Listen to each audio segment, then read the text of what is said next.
Welcome to the Deep Dive. Today we're plunging into, well, one of the trickiest parts of DeFi, decentralized finance. Finding good, reliable liquidity. Yeah, it's a huge challenge. Things move so fast, markets are fragmented, it's tough. Exactly. And the project we're focusing on today is a big player trying to fix that, Kyber Network. Our mission here is really to unpack Kyber. How does this decentralized protocol actually pull liquidity together? How does it make token swaps so seamless? And we'll definitely get into its own token, KNC. What role does it play? We've got a mix of sources, official docs, market data, the whole lot. Right. So if you're maybe prepping for a meeting or just trying to keep up with DeFi, or maybe you're just curious about how crypto liquidity actually works. This deep dive should give you a solid understanding. Clear, comprehensive, but hopefully not too overwhelming. Let's get into it. Okay, so starting basic. What is Kyber Network? At its core, it's a decentralized protocol, runs on the blockchain. And its main job? Aggregating liquidity and letting people swap tokens without needing a middleman. They call themselves a multi-chain crypto trading and liquidity hub. A hub. And their main product really fits that description, KyberSwap. Exactly. That's the flagship. It's positioned as a next-gen DXS aggregator. Which means it pulls liquidity from many different places. Right. Yeah, not just its own pools. Precisely. It supports 13 chains currently. Think Ethereum, Polygon, BNB Chain, Avalanche, Phantom, Arbitrum, Optimism, the big ones. And it aggregates from how many DXs? Over 70 decentralized exchanges. The whole point is to scan all these sources and find you, the user, the absolute best exchange rate for your swap. That's pretty powerful. And Kyber's been around a while, hasn't it? Since the early days of DeFi. Yeah, launched back in 2017. They even had mentorship from Vitalik Buterin, raised about, $50 to $60 million in their ICO? So they were pioneers. That early start must have given them some perspective. Definitely. Means they were helping shape things before DeFi really exploded. They've had time to evolve. And how have they evolved? It wasn't always this big aggregator, was it? No, it started simpler. But they brought in key innovations. Things like their dynamic market maker, the Kyber DMM, and a modular liquidity hub platform. Ah, okay. So these innovations shifted it from just another DEX tool to becoming what many see as like essential infrastructure for the whole DeFi ecosystem. It's foundational now. It sounds great on paper, but let's pull back the curtain. How does it actually work? What's the mechanism behind a KyberSwap? It's not like a Binance order book, right? Not at all. It completely bypasses the traditional order book model. Yeah. Instead, KyberSwap connects traders directly to liquidity pools. Pools of tokens managed by smart contracts. Exactly. Smart contracts are the engine. And there are a few key players involved. Okay, who are they? First, you've got the takers. That's, potentially you listening, or a dApp or a crypto wallet. Anyone wanting to swap tokens, they kick things off by calling a smart contract function. Okay, takers. Who else? Then the reserves. These are the liquidity providers, the LPs. They're the ones putting up the tokens, the inventory, and they set their prices using their own smart contracts, which follow a specific reserve interface. An interface, like a standard way to plug in. Pretty much. And the cool thing is, Kyber allows different types of reserves. Some might be managed manually by pro market makers. Others might use automated AMM strategies. That diversity is a strength. Right. Takers, reserves. Any others? And the maintainers. Originally, maybe a core team, but now it's moving more towards a DAO, a decentralized autonomous organization. And their job. They have the permissions to add or remove reserves or add new token pairs. They sort of curate the network. Okay, let's walk through an example. Say I want to swap some ETH for, basic attention token. What happens? Right. So you, the taker, send your ETH to the main Kyber Core smart contract. Here's the magic. That contract instantly checks all the registered reserves. All of them at once. Yep. It queries them all for the best ETH to BAT rate they're offering right now. So if one reserve offers 800 BAT for my ETH and another offers 820. The contract automatically picks the better deal 820 BAT.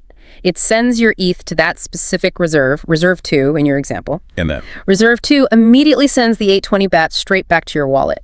All in one single, indivisible blockchain transaction. Wow. Okay, so it finds the best price across potentially dozens of sources automatically. You don't have to shop around. The protocol does it for you. What about a more complex swap? Like not involving ETH directly, say BAT to DI? Still happens in one transaction, even if it needs an intermediate step. On Ethereum, for instance, it might use ETH as a, quote, token. So it swaps BAT to ETH first, then ETH to DI. Kind of, yeah. You send BAT. The contract finds the best BAT to ETH rate, gets the ETH. Then immediately it finds the best ETH to DI rate, gets the DI. And sends the DI to me. And sends the DI to you. Even with those internal hops, it's still just one atomic instant transaction from your perspective. That atomic part sounds important. It's crucial. It means the whole trade executes fully or it fails completely and reverts. Your original funds come back. So no risk of getting stuck halfway. Like ending up with the intermediate ETH, but not the final DAI. None. That's atomicity. You also get instant settlement, no waiting around, and public rate verification. Meaning anyone can check the rates offered. Yep. Just query the smart contracts. It builds that trustless environment. Total transparency. And this must be appealing for developers too, right? Integrating this capability into their own apps. Hugely. Kyber's designed to be developer-friendly, easy to integrate. That's why they have over 100 integrations. Like who? Major players, dApps, wallets, think MetaMask, Coinbase integrated into their wallet, even DeFi protocols like AAVE. It shows how useful it is as a building block. Okay, that gives us a good picture of the network. Let's switch gears to the token itself, KNC, Kyber Network Crystal. Right, KNC, it's an ERC20 token, standard on Ethereum. And it really is, as they say, the bedrock of the whole KyberSwap ecosystem. Bedrock in what sense? Yeah. What does it do? Primarily, it's about utility and governance. It powers the KyberDAO. The decentralized autonomous organization we mentioned earlier. Exactly. KNC holders can stake their tokens, lock them up, and then vote on proposals about the future of KyberSwap, how fees work, protocol upgrades, that sort of thing. So that gives the community control. Any benefits for staking besides voting power?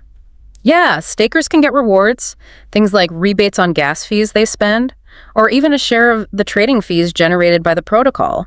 It incentivizes participation. And KNC has changed over time too, hasn't it? It has. It launched in 2017, but in 2021, they did a big upgrade. Added more functionality, more flexibility. Is that when the old token became KNCL? That's the one. Kyber Network Crystal Legacy. Holders could swap their old KNCL for the new, upgraded KNC 1-to-1. Shows they're willing to adapt the tokenomics. You mentioned fees.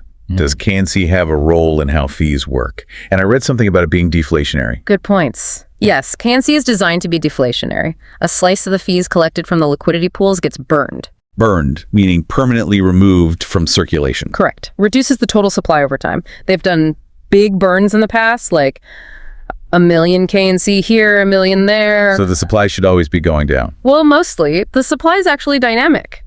The KyberDAO can vote to mint new KNC if needed, maybe to fund growth initiatives or boost liquidity incentives. Ah, okay. So it's deflationary by default, but the community can override that if there's a strong reason. Exactly. It gives them flexibility. The goal is long-term health of the network. But wouldn't minting new tokens dilute existing holders? How is that balanced? That's the core tension in DAO governance, isn't it? The idea is the DAO, the KNC holders themselves, would only approve minting if the expected benefit, like much wider adoption or significantly better liquidity funded by the new tokens, outweighs the dilution. It's a strategic trade-off they can make. Makes sense. And KNC exists on multiple chains now, right? How does that work with supply? Yeah, it can be represented on different chains using bridges or relays, but fundamentally it's managed as one single token, unified supply, always interchangeable 1-to-1, and governance happens centrally via the KyberDAO on Ethereum, regardless of where you hold your KNC representation. Clever. What about other economic roles, besides governance and potential fee sharing? It's used in operations too. For instance, reserves have to pay a tiny fee in KNC for each trade they facilitate. Why?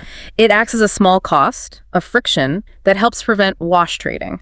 People just trading back and forth artificially to fake volume. Exactly. This makes that slightly more expensive. KNC also funds the treasury. A treasury controlled by the DAO. Right. Used for grants, funding development, marketing, ecosystem growth. It gives everyone involved, devs, maintainers, the community, a direct economic stake in Kyber's success through the KNC token. So Kyber's doing a lot within chains, but you mentioned multi-chain earlier. What's the bigger vision for connecting between different blockchains? Yeah, that's a huge part of their ambition. Creating a connected liquidity network, making cross-chain swaps totally seamless and decentralized. Sounds complex. How do they approach that? The core tech involves things called relays. Think of them as secure messengers between blockchains. Messengers? Yeah. What do they relay? Not the assets themselves, but proof that something happened. Specifically, they relay block headers, basically, summaries of recent blocks from one chain to another. And that allows? It allows a smart contract on chain A to verify with high confidence that a specific transaction actually occurred and was finalized on chain B without needing a centralized bridge. Interesting. Have they built these? They've done proofs of concept, like Waterloo connecting Ethereum and EOS, and Peace Relay between Ethereum and Ethereum Classic. It shows the potential. Why connect different chains, though? What's the benefit of linking, say, Ethereum and EOS? You get to leverage the best of both worlds. EOS, for example, has a much higher transaction throughput, potentially better for high-frequency trading strategies. While Ethereum is often seen as more secure, has a massive user base, and hosts many of the most popular DeFi assets and complex financial tools. Connecting them lets you combine those strengths. Makes sense. What about chains that don't even have smart contracts, like Bitcoin? Can Kyber interact there? Not directly with Bitcoin on its own chain, but the ecosystem uses wrapped coins, like wrapped Bitcoin, WBTC. Where Bitcoin is held by a custodian and a token representing it is issued on a smart contract chain like Ethereum. Exactly. It's a custodian model, but critically, the Bitcoin held by the custodian is usually verifiable on-chain. So you can create a tokenized one-to-one backed representation of BTC that can be used in DeFi and swapped via protocols like Kyber. Okay, so that covers the tech and the vision. Let's look at KNC in the market. What's the picture right now, July 12th, 2025? Well, crypto markets being crypto markets, it's volatile. Today, KNC's price has been swinging quite a bit, somewhere between roughly $0.32 and 53 cents. That's a big daily range. Yeah, one source I saw showed it up nearly 100% in 24 hours. Another showed it down maybe 22, 23% in the same period. It just highlights how quickly things can move. Definitely. What about the bigger picture, highs and lows? Its all-time high was way back in April 2022, around $5.37, maybe up to $5.77, depending on the source. And the recent low was around April 2025, hitting about 0.2577. So quite a journey. How does Kyber stack up against, say, Uniswap? That's usually seen as the top DX, right? Generally, yes. Uniswap is often considered number one, Kyber number two. But it's interesting why. Go on. Kyber's aggregation handle is different. Some data, looking back at May 2020, for instance, showed Uniswap had more traders, like 3,000 versus Kyber's 1,500, though both grew fast then. Yeah, and Uniswap's volume grew 30% that month, while Kyber's actually dropped 44% compared to earlier in 2020. But common pairs like ETH-DAI were big on both. And USDC actually had more traction on Kyber back then, maybe because Kyber offered more trading pairs involving USDC. It suggests Kyber might attract users looking for specific pairs or the absolute best rate across many sources, not just raw volume on one platform. What about KNC's own trading volume on Kyber? In that May 2020 snapshot, KNC itself made up about 7% of Kyber's volume, though another source gives a broader figure of maybe 12%. It did see a dip in volume that specific month, though. Okay, what are the technical charts saying now? Any signals? Technical analysis is painting a kind of bullish picture, actually. Indicators like Bollinger Bands are showing a breakout above the upper band. Which means? Usually signals higher volatility, maybe strong upward momentum. The RSI, the Relative Strength Index, is high like 72 or even 85. Isn't that usually overbought, suggesting a pullback? Often, yes. But in a market that's trending strongly upwards, a high RSI can sometimes just mean the positive trend is powerful and might continue. Moving averages are generally flashing buy signals, too. Interesting. Now, the dangerous part. Price predictions. What are analysts forecasting? And let's flap a huge disclaimer on this. Absolutely. This is not investment advice. Purely informational based on analyst reports. Always do your own research. Consult professionals. Got it. So short term, like next month, August 2025. Predictions are mixed as always. One source suggests a slight dip to maybe $0.54. Another actually predicted around $0.35 for July 14th, which implies some upside from the low today, July 12th. It's murky short term. What about longer term, say end of 2025? The range gets wider. Some analysts see an average around $0.45. Others are much more bullish, forecasting a potential high of $4.70. One predicts nearly 20% ROI potential for 2025 based on current levels. And even further out, 2030, 2040. Looking way ahead, by 2030, forecasts range from maybe $0.75 on average up to a high of $11.40. And one analyst even has a target way out in 2040 of over $40. Wow, quite the spectrum. Right. What should someone make of such different forecasts? It highlights the uncertainty. But fundamentally, KNC's price will depend on supply and demand.